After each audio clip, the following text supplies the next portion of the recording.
Good morning students. आज हम dipole moment को आगे बढ़ाते हुए पढ़ने जा रहे हैं percentage ionic character from dipole moments. यानी हम डाइपोल मोमेंट की सहायता से कैसे किसी भी आयनिक यौगिक का उसके अंदर किसी बॉन्ड में कितना प्रतिशत आयनिक गुण हैं ज्ञात कर सकते हैं। तो देखो, इसके लिए प्रैक्टिकली कई मेथड्स हैं जिनके द्वारा किसी कंपाउंड के डाइपोल मोमेंट के मान ज्ञात किए जा सकते हैं। पॉलिंग ने डाइपोल मोमेंट की हेल्प से कंपाउंड्स में परसेंटेज आयनिक कैरेक्टर को ज्ञात करने के लिए एक फार्मूला दिया। वो फार्मूला होता है परसेंटेज आयनिक गुण is equal to observed value of dipole moment divided by theoretical value of dipole moment. यदि हम उस कंपाउंड को 100% आयनिक मान रहे हैं तो मल्टीप्लाइड बाय 100, ये इसका फॉर्मूला होता है। ठीक है, अब देखो इसको हम कैसे लिखेंगे फॉर्मूला के टर्म्स में। Ionic character is equal to mu upon e into d into 100। ठीक है, ये इसका फॉर्मूला होता है। अब देखो, अपन एग्ज़ाम्पल लेते हैं HF का। HF में हमने डाइपोल मोमेंट का जो ऑब्जर्व्ड वैल्यू है वो आती है 1.98 डिबाई यूनिट। ठीक है, हमने अभी लास्ट वीडियो में जो इसका थ्योरेटिकल वैल्यू कैलकुलेट किया था, ये मानते हुए कि HF का कंपाउंड 100% आयनिक है, तो उसके लिए म्यू का मान हमने निकाला था, वो आया था 4.4 डिबाई यूनिट। ठीक है, अब देखो हम थ्योरेटिकल वैल्यू भी आ गई और ऑब्जर्व्ड वैल्यू भी आ गई। अब हम इसका परसेंटेज आयनिक कैरेक्टर ज्ञात करते हैं। तो percentage ionic character is equal to, पहले आएगा ऊपर इसका ऑब्जर्व्ड वैल्यू जो कि 1.98 आई है और थियोरेटिकल वैल्यू जो कि 4.4 डिबाई यूनिट आई थी। ये इससे डिवाइड होकर के मल्टीप्लाइड बाय 100, यानी 45% HF के अंदर आयनिक कैरेक्टर होता है। ठीक है, और ये तब है जब हम इसको 100% आयनिक कंपाउंड मान रहे हैं तब। अब देखो, इलेक्ट्रोनेगेटिविटी से कैसे परसेंटेज आयनिक कैरेक्टर निकाला जाता है, ये अब अपन देखते हैं। डाइपोल मोमेंट से कैसे निकालते हैं वो आपने देखा। अब अपन देखते हैं कि परसेंटेज आयनिक कैरेक्टर इलेक्ट्रोनेगेटिविटी से, विद्युत ऋणता से कैसे निकालते हैं वो देखो। अब इलेक्ट्रोनेगेटिविटी होती क्या है, या डाइपोल मोमेंट क्या होता है? डाइपोल मोमेंट होता है कि किसी कंपाउंड के दोनों एटम्स में जो इलेक्ट्रोनेगेटिविटी में डिफरेंस होता है वो एक तरह से उसका मेजरमेंट डाइपोल मोमेंट कहलाता है। ठीक है ना। तो पॉलिंग ने क्या किया, एक ग्राफ खींचा किसमें, विद्युत ऋणता के मानों में अंतर में और परसेंटेज आयनिक कैरेक्टर में उसने एक ग्राफ खींचा। और उस ग्राफ को, ये देखो, ये ग्राफ आपको दिखाई दे रहा है ना, और इस ग्राफ के बेसिस पर उन्होंने कुछ कंक्लूजन्स निकाले कि क्या आयनिक कैरेक्टर की मात्रा में और विद्युत ऋणता में अंतर में क्या संबंध हो सकता है। ठीक है, अब देखो, जितना ज़्यादा इलेक्ट्रोनेगेटिविटी में डिफरेंस होगा ना, उतना ही उस बॉन्ड में परसेंटेज आयनिक कैरेक्टर ज़्यादा होता जाएगा। और जितना इलेक्ट्रोनेगेटिविटी में दोनों एटम्स की डिफरेंस कम होगा, उतना ही उसमें कोवेलेंट नेचर ज़्यादा होगा उस ग्राफ में। ठीक है, तो हम इस ग्राफ से जो जो कंक्लूजन्स निकालते हैं उनको अपन डिस्कस करते हैं। पहले हम ग्राफ को देखेंगे। देखो, ग्राफ में यहाँ हमने इस एक्सिस पर लिया हुआ है, एक्स एक्सिस पर परसेंटेज आयनिक कैरेक्टर, और ऊपर हमने लिया है इलेक्ट्रोनेगेटिविटी में डिफरेंस। तो देखो, यहाँ पर 0% है आयनिक कैरेक्टर, फिर ये बढ़ता जा रहा है और ये हो गया यहाँ 100%। तो ये तो है आयनिक कैरेक्टर। और कोवेलेंट कैरेक्टर में क्या होगा, ये चीज़ उल्टी हो जाएगी। जहाँ आयनिक कैरेक्टर 0% है वहाँ तो कोवेलेंट कैरेक्टर 100% होगा, और यहाँ पर जहाँ आयनिक कैरेक्टर 100% है वहाँ कोवेलेंट कैरेक्टर 0% शो किया हुआ है। ठीक है, और इलेक्ट्रोनेगेटिविटी देखो लगातार बढ़ती जा रही है। यहाँ 0.5, 1, 1.5, 2, 2.5 और ऐसे इस तरह से ये हमने ग्राफ लिया। ठीक है, अब देखो इससे क्या क्या कंक्लूजन निकलते हैं।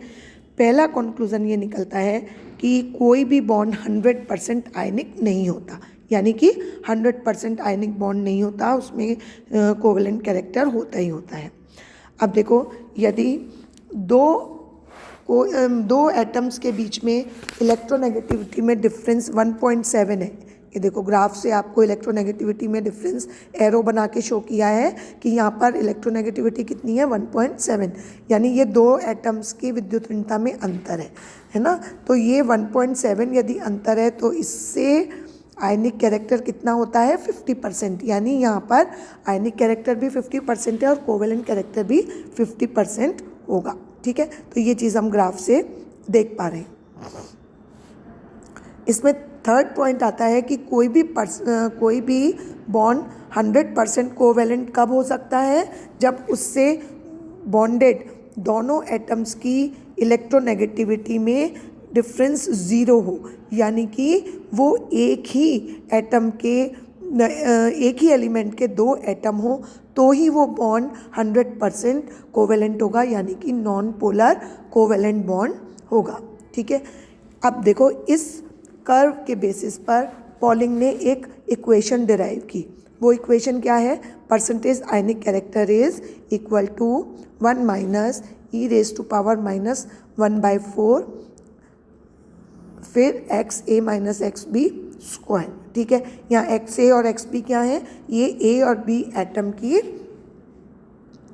इलेक्ट्रोनेगेटिविटी को शो कर रही है, XA और XB। ठीक है, तो इस इक्वेशन का जो यूटिलिटी है वो मात्रात्मक उपयोगिता है, यानी कि ये क्वांटिटेटिव यूज़ की इक्वेशन है। ऐसा इसलिए है क्योंकि इसकी हेल्प से HI, HBr, HCl के लिए आयनिक परसेंटेज की जो परसेंटेज आती है वो HI के लिए 4, HBr के लिए 11 और HCl के लिए 19 आती है। तो ये जब हम डाइपोल मोमेंट मेथड से निकालते हैं तो आता है 60%। ठीक है, हाँ नहीं, ये जो हमने वैल्यूज़ निकाली हैं ये वैल्यूज़ इसके डाइपोल मोमेंट मेथड से निकाले गए वैल्यूज़ के बिल्कुल क्लोज होती हैं, लेकिन ये किस में होता है, HF के अलावा बाकी हाइड्रोजन हैलाइड्स में ऐसा होता है। HF में क्या होता है, HF में इस इक्वेशन से ज्ञात करने पर आयनिक कैरेक्टर की जो परसेंटेज वैल्यू आती है वो 60 आती है, लेकिन हमने जब डाइपोल मोमेंट से उस HF की कैलकुलेट की थी वैल्यू तो आपने ऊपर देखा था कि वो कितनी आई थी, केवल 45% आई थी। तो ये एक यहाँ पर एक्सेप्शन पाया गया। ठीक है, इस एक्सेप्शन को छोड़ करके बाकी हम सभी जगह इसको सक्सेसफुली अप्लाई कर सकते हैं। ठीक है, अब एक ये छोटी सी टेबल देखिए आप, बहुत सिंपल सी टेबल है कि यदि इलेक्ट्रोनेगेटिविटी में डिफरेंस 1 है तो परसेंटेज आयनिक कैरेक्टर 20 होगा, 1.5 है तो 40 होगा, 2 है तो 60 और 2.5 है तो 80% आयनिक कैरेक्टर होता है। ठीक है, ये हुआ पॉलिंग का कॉन्सेप्ट। इसके बाद हैने और स्मिथ नाम के साइंटिस्ट ने परसेंटेज आयनिक कैरेक्टर कैलकुलेट करने के लिए एक और इक्वेशन दी, जो कि क्या है, percentage ionic character is equal to 16 multiplied by XA minus XB plus इसने इसमें 3.5 XA माइनस XB के स्क्वायर को ऐड किया है। तो अब इससे जब इन्होंने सारे हाइड्रोजन हैलाइड्स का डाइपोल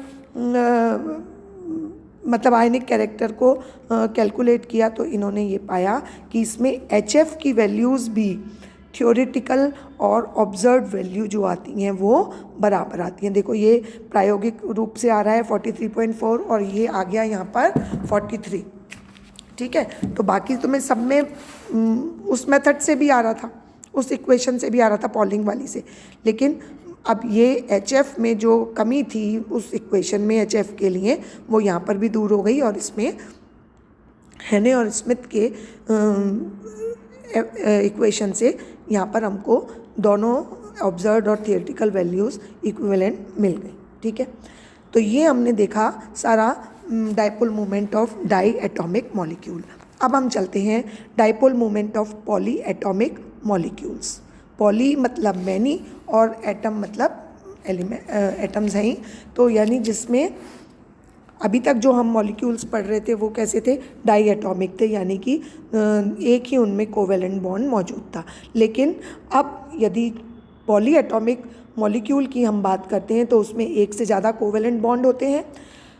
तो अब देखो डाई एटॉमिक में क्या होता है कि जब एक ही बॉन्ड है तो वो उसका जो मोमेंट होता है उसको हम बॉन्ड मोमेंट भी कह सकते हैं। ठीक है, तो उसमें तो वो एक ही होगा, तो उसके लिए डाइपोल मोमेंट का मान और बॉन्ड मोमेंट का मान दोनों समान होंगे। लेकिन पॉली एटॉमिक मॉलिक्यूल जैसे अपन ले लें, वाटर मॉलिक्यूल है, CO2 है, क्लोरोफॉर्म है, अमोनिया, CCl4, इनमें क्या है, इनमें ऐसा नहीं होता। इनमें जो बॉन्ड मोमेंट होता है वो हर बंद का अपना अलग अलग होगा। तो यदि इनमें सारे मॉलिक्यूल्स के अंदर डाइपोल मोमेंट के सारे बॉन्ड्स जो हैं उनके बॉन्ड मोमेंट का वेक्टर सम जो होगा वो उस मॉलिक्यूल के डाइपोल मोमेंट के बराबर होगा। ठीक है, तो अब हम इसको एग्जांपल लेते हैं, सपोज CO2 मॉलिक्यूल का। CO2 मॉलिक्यूल कैसा होता है, लीनियर होता है। ये देखो, ये लीनियर मॉलिक्यूल है। अब चूंकि ऑक्सीजन और कार्बन के बीच में डबल बॉन्ड होता है और ऑक्सीजन की इलेक्ट्रोनेगेटिविटी कार्बन से ज़्यादा होती है, तो यहाँ पर इसका मतलब है कि ये पोलर हो जाएगा, ये वाला बॉन्ड, इलेक्ट्रॉन्स इसकी तरफ शिफ्ट होंगे अधिक इलेक्ट्रोनेगेटिविटी की वजह से, तो ये क्या हो जाएगा, पोलर हो जाएगा। पोलर होने से अब देखो यहाँ पर हमने डाइपोल मोमेंट के एरो को इस तरह से इंडिकेट किया है। इसमें मोर इलेक्ट्रोनेगेटिव एटम की तरफ एरो का साइन होता है और लेस इलेक्ट्रोनेगेटिव एटम से वो स्टार्ट होता है। तो इस तरह से ये पोलर जो होता है वो जो एरो का तीर है, तीर का निशान नोक है, वो मोर इलेक्ट्रोनेगेटिव एटम की तरफ होती है। अब देखो इसमें CO2 मॉलिक्यूल में क्या है, दो पोलर बॉन्ड्स हैं। ठीक है, लेकिन दोनों पोलर बॉन्ड्स की डायरेक्शन कैसी है, ऑपोजिट है। ठीक है ना, इस वाले की लेफ़्ट साइड में है और इस वाले CO बॉन्ड की राइट साइड में है। तो दोनों पोलर बॉन्ड होने के बावजूद भी इनकी चूंकि दिशाएं विपरीत हैं, तो इसलिए ये एक दूसरे के बॉन्ड मोमेंट को क्या कर देते हैं, कैंसिल कर देते हैं। तो इसलिए डाइपोल मोमेंट का पोलर मॉलिक्यूल होने के बावजूद भी जो डाइपोल मोमेंट का मान होता है वो कैसा होता है, ज़ीरो होता है, क्योंकि रिजल्टेंट डाइपोल ज़ीरो आता है। ठीक है ना, एक इस बॉन्ड का बॉन्ड मोमेंट इधर है, इसका भी कुछ मान है, लेकिन दोनों का जो रिजल्टेंट डाइपोल है वो कैसा होता है, ज़ीरो हो जाता है। यानी कि CO2 मॉलिक्यूल कैसा हो गया, नॉन पोलर मॉलिक्यूल हो गया। तो ये बहुत इंपॉर्टेंट क्वेश्चन है, आपसे एग्ज़ाम में पूछा जाता है। समझाइए कि CO2 का डाइपोल मोमेंट ज़ीरो क्यों होता है, तो अब आप समझा सकते हो। इसी तरह से अब हम CCl4 मॉलिक्यूल को देखते हैं, कार्बन टेट्राक्लोराइड। इसके अंदर देखो हर कार्बन और Cl बॉन्ड जो है वो पोलर बॉन्ड है, क्योंकि कार्बन और क्लोरीन परमाणु की विद्युत ऋणता में अंतर होने की वजह से ये कैसा है, पोलर है। यानी इसमें 4 पोलर बॉन्ड्स हैं, लेकिन इसका रिजल्टेंट डाइपोल मोमेंट ज़ीरो है। ऐसा क्यों है, ऐसा इसलिए होता है क्योंकि देखो CCl4 का मॉलिक्यूल एक टेट्राहेड्रल मॉलिक्यूल है। इसमें क्लोरीन परमाणु जो हैं 4, वो टेट्राहेड्रन के चारों कॉर्नर्स पर सिचुएटेड होते हैं। ठीक है, और एक दूसरे के बॉन्ड मूवमेंट को क्या कर देते हैं, ज़ीरो कर देते हैं, कैंसिल कर देते हैं। इसी तरह से BF3 का भी डाइपोल मोमेंट ज़ीरो होता है, क्योंकि दो बॉन्ड्स का जो रिजल्टेंट आएगा वो ऊपर वाले उसकी कोणीय स्ट्रक्चर होती है, तो इस वजह से वो ज़ीरो हो जाता है। अब हम नेक्स्ट देखते हैं अमोनिया का मॉलिक्यूल। अमोनिया में क्या है कि अमोनिया में 3 NH बॉन्ड्स हैं और एक lone pair of electron situated है। अब देखो NH बॉन्ड में नाइट्रोजन की इलेक्ट्रोनेगेटिविटी ज़्यादा होने की वजह से बॉन्ड की पोलैरिटी किस तरफ होगी, नाइट्रोजन की तरफ होगी, और इसके ऊपर जो लोन पेयर ऑफ इलेक्ट्रॉन लगा है उसकी वजह से भी जो पोलैरिटी होगी वो किधर होगी, वो भी अपवर्ड डायरेक्शन में होगी। इसीलिए हमने इसको देखो, इनकी वजह से जो रिजल्टेंट डाइपोल होगा वो भी अपवर्ड डायरेक्शन में है और लोन पेयर की वजह से भी ये अपवर्ड डायरेक्शन में है। इसलिए नाइट्रोजन मॉलिक्यूल का जो रिजल्टेंट डाइपोल मोमेंट होता है वो इसके तीनों मतलब इसके जो डाइपोल मोमेंट के 3 NH बॉन्ड के बॉन्ड मोमेंट का मान होना चाहिए, उससे भी कैसा होता है, ज़्यादा होता है। ठीक है, उसकी वजह यही है। अब देखो वाटर मॉलिक्यूल को हम यदि देखें तो वाटर मॉलिक्यूल में क्या होगा, वाटर मॉलिक्यूल में भी इसी तरह का इफ़ेक्ट आता है। दो लोन पेयर ऑफ इलेक्ट्रॉन का जो रिजल्टेंट डाइपोल मोमेंट होता है वो उसी डायरेक्शन में काम करता है जिस डायरेक्शन में इसके लोन पेयर ऑफ इलेक्ट्रॉन का लगने वाला